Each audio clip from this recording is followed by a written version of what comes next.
like a lot of practitioners, if we didn't live in such a broken society, my work wouldn't be necessary.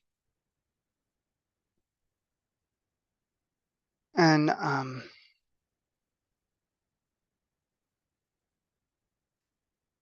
I want to, I guess what I want to say is that um, there in the physical world there is no perfect, and in this culture in particular there is no perfect. It's far from perfect. And um, there's yeah, there's so many things I wish were different, but they're not. They're the way they are, and we're working towards change, and we're living in the present time. And one of the things that I want to say to you now is, before we get to the blessing, is it's dangerously close to what I think of as a toxic message that says, I want everybody to get rich, so that you can go help everybody. There's that message that's out there, like, be super successful in your business because that's the best way to help people. And I really, but I don't want to, that's not what I want to say. But the thing that's dangerously close to that, which I still think is very different, is that there is a lot of wealth floating around in our culture. There is a lot of wealth, and you all do really good work. And at whatever level you're at, whether you're just getting trained or whether you've been doing it for a long time, your heart is in the right place. You all care. You all have integrity. I can tell from the assignments reading that you guys are not trying to sleaze it by. I want you all to be successful. I want you all to make money. I want you all to charge prices that allow you to thrive. And yes, we are all asked to give. We're all asked to give. Sometimes we do things pro bono, sometimes we charge less, but I don't want you living at a level where you're just struggling. I want to say that it is. So my sheikh, people were learning Sufi healing from him and the teachers that he trained. Um, and somebody asked, like, what should I charge, if I'm doing Sufi healing? And this is a Palestinian man who grew up in Jerusalem and taught at the Al-Aqsa Mosque, and travels around the world. Well, he did until he passed. He's probably still traveling, but not in body. CD. And he saw, like, tremendous poverty, and he was constantly raising funds and gathering money for the poor. And he said, in response to that question, get what you can get. Get what you can get. There is zero chance of any of us, using our modalities to become 100 millionaires or billionaires and wreaking havoc upon the earth with our little businesses. It ain't going to happen. You are not in that realm. We are not in that realm. Heart of Business, yeah, I've got a team. I mean, but I'm not, it's still like the size of a corner store. It's not, get what you can get. It is okay to get paid. It is okay to get paid well. It is okay. It is kosher. It is halal to make money honestly.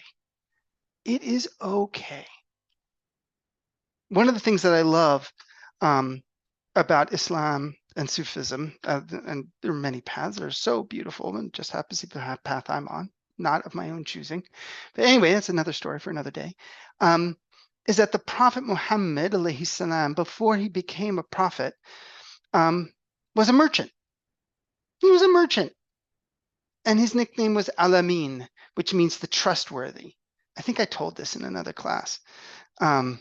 Because to be a merchant in those days means, like, hey, you give me your goods and I'm going to load them up on camels and I'm going to head out. I'm going to be gone for months, and I'll come and I'll sell them in some farm market and I'll bring your money back. And I'll keep a cut, so that, I make some money too. And he was known as the trustworthy because it takes a lot of trust to do that, successfully. there's a lot of different ways that business has been done and commerce has been done and markets have been done over the history of humanity. And the fact that capitalism is so weird and toxic doesn't mean that what we're doing can't be done in a healthier manner, that there can't be something beautiful in what we do. Please, you're doing good work.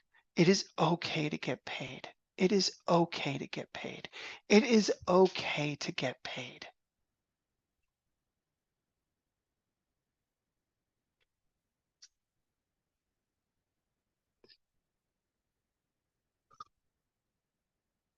That's what I want to say. Go make money. If all of you end up making, the equivalent in your own currencies, whatever country you're in, 100,000, 150, 200,000, 250, it's like it's doable. I'll tell one more story and then do the the blessing. So when I was first in my Sufi training, there was a man that I loved. His name was Steve. Um, he died of cancer before, I guess, as the training was completing. He was older than me at the time. He's probably I'm probably not too far from his age when he passed, but he made a lot of money. He made a lot of money in construction, and he was deeply kind. He was deep into Buddhism, and then he was learning Sufism, and he was just like a deeply kind, beautiful man. And he made a lot of money. And at the time, I was really struggling, and then I launched Heart of Business while I was in the middle of Sufi training, and Holly and I were both struggling and chronic illness and just all the stuff. And he looked at me and said, you're going to be successful. You're going to get there. And he could see it, and I couldn't see it. I couldn't feel it. And then we did it. And then it's like, oh my goodness, we're making 100,000. Oh my God, we're making more than 100,000. Oh my God, the business is working. And I won't say that we're rich and independently wealthy, but we've been paying the mortgage and we've been doing all right for some years now, decades. Whatever situation you're in and whatever you're trying to get to, the numbers may look big to you. And I want to tell you that the numbers are not big in the context of this culture. You can do this. You can do this.